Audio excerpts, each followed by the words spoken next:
प्रभु को महापवित्र नाम धन्यवाद हो।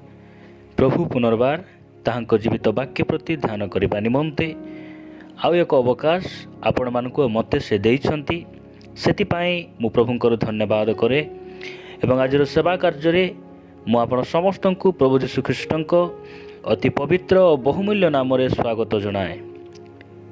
प्रभु आमान को अनुग्रह करंतु तांको वाक्य को बुझिबा पाए तांको वाक्य को ध्यान करिबा पाए पुणी तांकर वाक्य को शिखु शिखु तांको पछरे चलिबा पाए आम समस्त को से शक्ति और बल प्रदान करंतु।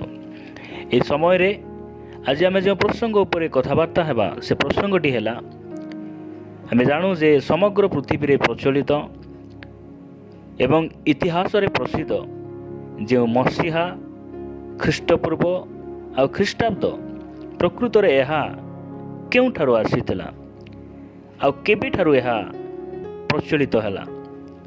प्रिय माने एही प्रश्नर उत्तर बाइबल सठिक भाव आम को प्रमाण दिए। ए समय रे मु परमेश्वर वाक्य गोटे पद आपण मान सम्मुख में मु रखिबा पाई चाहे। जहन लिखित सुसमाचार 4 अध्याय 25 पदरे ए प्रकार लिखा जाए, स्त्री लोकटी ताहांकु कहिला, मसीह जहाँकु ख्रीष्ट कहंती से आसु अछंती बोली मु जाने। जेतेबेले से आसीबे से आंभ मानंकु समस्त विषय जणाइबे। स्त्री लोकटी जीशुंकु कहूची अर्थात समीरणीय स्त्री जीशुंकु कहूची जे मसीह। प्रिय माने एही वाक्य द्वारा आमे जानू जे मसीह नामर अर्थ ख्रीष्ट अर्थात एही मसीह नामरे मसीहा आसीथिला बा मसीह नामरे आज मसीहा प्रचलित अटे। आउ ख्रीष्ट नामरे ख्रीष्टाब्द आसिला आउ ख्रीष्टपूर्व बोली कहले प्रभु यीशु ख्रीष्ट जन्म देह धारण करी पृथ्वी रे आसीबा पूर्व कालर घटना बोली को बुझाए। आउ ख्रीष्टाब्द बोली कहले यीशु ख्रीष्ट जेतेबेले पृथ्वी को आसुचंती अर्थात कुआरी मरियम को गर्भरे से जन्मग्रहण करुछंती तार परवर्ती घटना अर्थात आज पर्यंत यह को आमे ख्रीष्टाब्द बोली कहू। तो प्रकृत रे आमे एठारे देखू जे जो ख्रीष्ट कहंती अर्थात जो ख्रीष्ट से आसुचंती बोली मु जाने। एई कथा किए कहउछंती समीरणीय स्त्री आसुचंती बोली मु जाने। जेतेबेले से आसीबे से आंभ मानकु समस्त विषय जणाइबे। प्रभुंक नाम धन्यवाद हो। आंभ मानकर प्रभु यीशु ख्रीष्ट सी केवल वर्तमान परमेश्वर नुहंती, से अतीत कालर परमेश्वर वर्तमान परमेश्वर आउ भविष्यतर परमेश्वर अटंती। सेथिपाई ए पृथ्वी रे मनुष्य माने देवादेवी माने से माने वर्तमान कथा केवल कही पारंते मात्र भविष्यतर कथा केवल यीशु ख्रीष्ट ही कही पारंती कारण से समग्र पृथ्वीर अद्वितीय परमेश्वर अटंती। आज मु प्रभु को दास भाव आपण मानकु मु कहिबा पाई चाहे जे प्रभु यीशु ख्रीष्टंकर नाम आज इतिहास रे सबुठार उच्चरे रही कारण से समग्र पृथ्वीर एकमात्र परमेश्वर। कर्नेलियों परिवार जेतेबेले पितर आसुचंती आ से समय रे से कहउचंती जे से समस्तंकर प्रभु अटंती। मु प्रभु को धन्यवाद दिए। आज भारत वर्ष रे अनेक भाई भौणी माने कहंती जे यीशु ख्रीष्ट गोटे विदेशीय प्रभु आउ ख्रीष्टियान धर्म गोटे विदेश आसी से धर्म गोटे प्राचीन धर्म नुहे यह 2000 वर्षर तलर धर्म बोली से माने कहंती। यीशु जदि विदेशीय प्रभु ताहेले आम मोबाइल रे आमे प्रतिदिन जो कैलेंडर देखुचु मसीहा आमे किपरि कहि पारुछु आउ आमे ख्रीष्टाब्द ख्रीष्टपूर्व एही कथा आमे इतिहास रे आमर पुओ झियो माने भाई भौणी माने केमिति से माने पाठ पढुछंती। प्रभु यीशु ख्रीष्ट जदि विदेशीय प्रभु से जदि इज्राएल देशर परमेश्वर ताहेले समग्र पृथ्वी रे बीसी अर्थात बिफोर क्राइस्ट एडी एनो डैमेनी यह आमे किपरि कहि पारुछु। प्रिय माने आमे जानू जे आमे न जानी मध्य आमे जीशुंकर नाम को आमे उच्चारण करुछु। आ मु कहिबा पई चाहे प्रभु जीशुंकर नाम बिना आपण समय को गणना करि परिबे नाही। ताहांकर आरंभ नाही शेष नाही। एई प्रकार अनादि परमेश्वर से अटंती। आ से सब विषय से जणैबे मुई जानिछि मु आमे ताहांकर अपेक्षा अछु। एई कथा जतबेले समीरणीय स्त्री तांको कहउचंती से समय जीशु कहउचंती जीशु ताहाकू कहिले तुम्भ सहित कथा कहूअछि जे मु सही अटे। प्रिय माने प्रकृत रे प्रभु यीशु ख्रीष्ट जेतेबेले पृथ्वी रे देह धारण करी अवतीर्ण हेले सही समय ठारू ख्रीष्टाब्द आउ मसीहा आउ ख्रीष्टपूर्व आरंभ है। यह माने प्रभुंक लोक भाव बा जे हो ना कहीं आमे यह जानिबार आवश्यक रही। मु प्रभु को धन्यवाद दिए जे से आसीबे से आम मान को समस्त विषय जणाइबे। एई कथा से जतबेले कहउछंती तो प्रभु यीशु ख्रीष्ट केवल मसीहा आउ ख्रीष्टपूर्व आउ ख्रीष्टाब्द यही कथा से आमान को देबा पाए एटा जणाइबा पाए से आसिले नहीं, किंतु आहुरी अनेक गुड़े विषय से आमानकू कहिबा पाई आसिले। आउ एही धरा पृष्ठरे से मानव रूप नहीं जन्म ग्रहण कले। क्यों क्यों विषय से जणाइबे जे तुमर शांति केउठारे अछि, तुमर मुक्ति केउठारे अछि, तुमर आनंद केउठारे अछि, एही कथा से जणाइबा पाई आसिले। मु प्रभु को धन्यवाद दिए। एही समीरणीय स्त्री जेतेबेले से कूओ निकट को से पानी आनिबा पाई आसुचंती मध्याह्न समय जीशु तांको सहित साक्षात होउचंती। जीशु पचारुचंती मते कूओरु पीबा पाई जल टिके दियो, किंतु जीशु को शोष लागु नाही, तांको तृषा लागु नाही। कहिबाकू गले आमे जदि ए वाक्य को बुझियो मोर प्रिय माने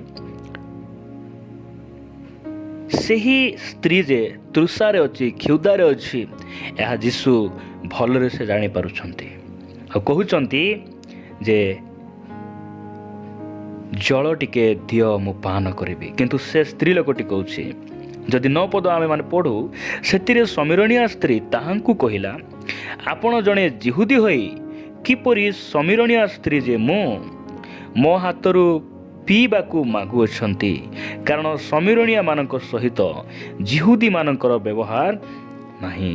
किंतु जीशु उत्तर देले ईश्वरक दान और मते पीबाकू दियो बोली जे तुम्भकू कहउछंती से किए एहा जेबे जानी थांत ताहेले तुमे ताहांकू मागी थांत आउ से तुमको जीवंत जल देई थांते। प्रिय प्रभुक लोक माने प्रकृत रे प्रभु यीशु ख्रीष्ट जानी पारुछंती जे से स्त्री जल पी शारीरिक तृषा शारीरिक क्षुधा से मेंटाउछि, खाद्य खाई शारीरिक भोक को से मेंटाउछि, मात्र से जानी पारुछंती जे सही स्त्री जे प्रकृत आनंद तांको जीवन रे नाही, प्रकृत शांति तांको जीवन रे नाही। एई संबंध रे से कथावार्ता होउछंती।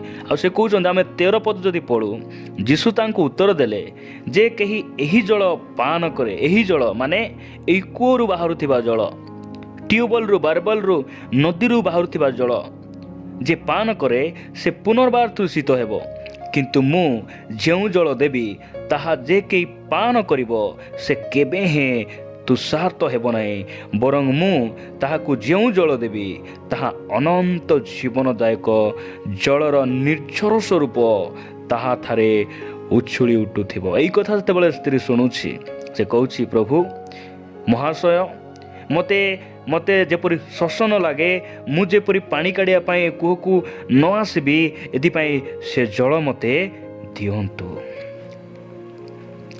प्रभु जानी पारुछंती, स्वयं प्रभु यीशु ख्रीष्ट जानी पारुछंती जे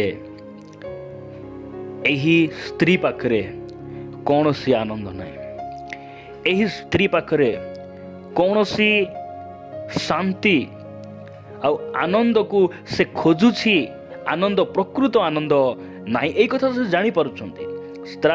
तापर जदि आमे देखिबा सेही समय जीशु कहउचंती, जीशु तांकू कहिले 16 पद जीशु ताकू कहिले जाओ तुम स्वामी की डाकी एठाकू आस। 17 पदरे स्त्री लोकटी तांकू उत्तर देला मोर स्वामी नाही।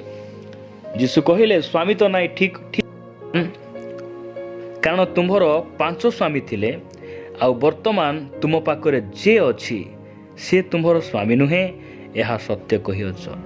ଏହି ଯେଉଁ ସ୍ତ୍ରୀ ଆନନ୍ଦକୁ ପାଇବା ପାଇଁ ଶାରୀରିକ ଅଭିଳାଷରେ ପଡ଼ି ଗୋଟିଏ ପରେ ଗୋଟେ ସେ 5ଟା ସ୍ୱାମୀକୁ ସେ ବାହା ହେଲା ପରେ ଆଉ ଗୋଟେ ସ୍ୱାମୀ ସହିତ ସେ ଲୁକାୟିତ ଭାବରେ ସେ ବାହା ନ ହେଇ ରିଲେସନସିପ୍ ରଖି ସେ ରହୁଥିଲେ।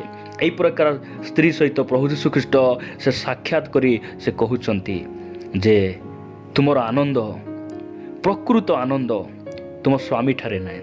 ପ୍ରକୃତ ଆନନ୍ଦ କୌଣସି ସ୍ତ୍ରୀ ପାଖରେ ନଥାଏ। ଆଜି ପ୍ରଭୁ କହିବା ପାଇଁ ଚାହାନ୍ତି ପ୍ରକୃତ ଆନନ୍ଦ ପଇସାରେ ନଥାଏ, ପ୍ରକୃତ ଆନନ୍ଦ କୌଣସି ଘର ଦ୍ୱାର ନଥାଏ। ପ୍ରକୃତ ଆନନ୍ଦ ଅର୍ଥାତ୍ ଆନନ୍ଦର ପୂର୍ଣ୍ଣତା ପ୍ରଭୁ ଯୀଶୁଖ୍ରୀଷ୍ଟଙ୍କ ପାଖରେ ରହିଛି। ସେଥିପାଇଁ ସେଦିନ ମେଷପଲ ମାନେ ଯେଉଁମାନେ ମେଷଜଗୁଆଳିମାନଙ୍କ ନିକଟରେ ଚତୁର୍ଦିଗରେ ସେ ଆଲୋକ ଜ୍ୟୋତି ପ୍ରକାଶିତ ହେଲା ପରେ ସ୍ୱର୍ଗର ବାହିନୀ ଅର୍ଥାତ୍ ପ୍ରଭୁଙ୍କର ଦୂତ ସେମାନଙ୍କୁ କହୁଛନ୍ତି ଭୟ କର ନାହିଁ, ଦେଖ ମୁଁ ତୁମମାନଙ୍କ ନିମନ୍ତେ ଏକ ଆନନ୍ଦଜନକ ସୁସମାଚାର ନେଇ ଆସିଛି। ପ୍ରିୟ ପ୍ରଭୁଙ୍କ ଲୋକମାନେ, ପ୍ରଭୁ ଯୀଶୁଖ୍ରୀଷ୍ଟ ଏହି ପୃଥିବୀକୁ ଆସିବା, ପ୍ରଭୁ ଯୀଶୁଖ୍ରୀଷ୍ଟ ଏହି ପୃଥିବୀରେ ଦେହଧାରଣ କରି ଅବତୀର୍ଣ୍ଣ ହେବା ଆମ୍ଭ ପାଇଁ ଗୋଟେ ଆନନ୍ଦର ବିଷୟ ଅଟେ। ଏଇଥିପାଇଁ ଆନନ୍ଦର ବିଷୟ ଅଟେ ଯେ ପ୍ରଭୁ ଯୀଶୁଖ୍ରୀଷ୍ଟ ଆମକୁ ଆମର ଭୟରୁ ମୁକ୍ତ କରିପାରନ୍ତି। ମୃତ୍ୟୁର ଭୟ, ରୋଗର ଭୟ, ବିଭିନ୍ନ ପ୍ରକାର ଅଭାବର ଭୟରୁ ସେ ଆମକୁ ମୁକ୍ତ କରିପାରନ୍ତି। ଖ୍ରୀଷ୍ଟରେ ପ୍ରିୟ ପ୍ରଭୁଙ୍କ ଲୋକମାନେ, ଆପଣମାନେ ଶାନ୍ତି ପାଇଛନ୍ତି ନା ଶାନ୍ତିର ପୂର୍ଣ୍ଣତା ପାଇଛନ୍ତି? ଆଜି ପ୍ରଭୁ କହିବା ପାଇଁ ଚାହାନ୍ତି ହଁ ତୁମ୍ଭେ ସିନେମା ଦେଖି 2 ଘଣ୍ଟା ଆନନ୍ଦ ପାଇଥିବ, ତୁମ୍ଭେ କୌଣସି ପଇସା ଇନକମ୍ କରି ପଇସା ସରିବା ପର୍ଯ୍ୟନ୍ତ ଆନନ୍ଦ ପାଇଥିବ, ମାତ୍ର ପ୍ରକୃତ ଆନନ୍ଦ ଅର୍ଥାତ୍ ଆନନ୍ଦର ପୂର୍ଣ୍ଣତା ତାହାଙ୍କ ସମ୍ମୁଖରେ ରହିଛି। ଆମେ ଜାଣୁ ଗୀତ ରଚକ ସେ ଲେଖିଲା ବେଳେ ଲେଖୁଛନ୍ତି ଯେ ତୁମ୍ଭଠାରେ ଆନନ୍ଦର ପୂର୍ଣ୍ଣତା ରହିଛି। ପ୍ରଭୁଙ୍କ ନାମର ଧନ୍ୟବାଦ ହେଉ ମୋର ପ୍ରିୟମାନେ। ଆଜି ବାକ୍ୟ ଦ୍ୱାରା ପରମେଶ୍ୱର ଆମମାନଙ୍କୁ କଥା ହେଇଛନ୍ତି। ସେଥିପାଇଁ ଏହି କଥା ସେତେବେଳେ ଶୁଣିଲେ ସେ ପ୍ରଭୁଙ୍କୁ ସେ ଜାଣିପାରିଲେ। 19 ପଦରେ ଲେଖାଯାଉଛି, ସ୍ତ୍ରୀ ଲୋକଟି ତାହାଙ୍କୁ କହିଲା, ମହାଶୟ ଆପଣ ଯେ ଜଣେ ଭାବବାଦୀ ଏହା ମୁଁ ଜାଣିପାରୁଅଛି। ଆଜି ଯୀଶୁଙ୍କୁ ଆମ୍ଭେ କିପରି ଭାବରେ ଜାଣିଛୁ? ଆଜି ଅନେକ ଲୋକ ଯୀଶୁଙ୍କୁ ସେ ଖ୍ରୀଷ୍ଟିଆନ ମାନଙ୍କର ଦେବତା ବୋଲି ଅନେକ ଲୋକ ଜାଣିଛନ୍ତି, କିନ୍ତୁ ଆମ୍ଭମାନଙ୍କର ପ୍ରଭୁ ସେ ବର୍ତ୍ତମାନ, ଭବିଷ୍ୟତ ଆଉ ଅତୀତ କାଳର ପ୍ରଭୁ ଅଟନ୍ତି। ସେଥିପାଇଁ ଆମର ସବୁ ବିଷୟ ସେ ଜାଣନ୍ତି ଆଉ ସବୁ ବିଷୟ ସେ ଜଣାଇ ପାରନ୍ତି। ପ୍ରଭୁଙ୍କ ନାମର ପ୍ରଶଂସା। ପ୍ରିୟମାନେ, ଏହି ବାକ୍ୟ ଦେଇ ଆମ ସମସ୍ତଙ୍କୁ ପ୍ରଭୁ ପ୍ରଚୁର ଭାବରେ ଆଶୀର୍ବାଦ କରନ୍ତୁ।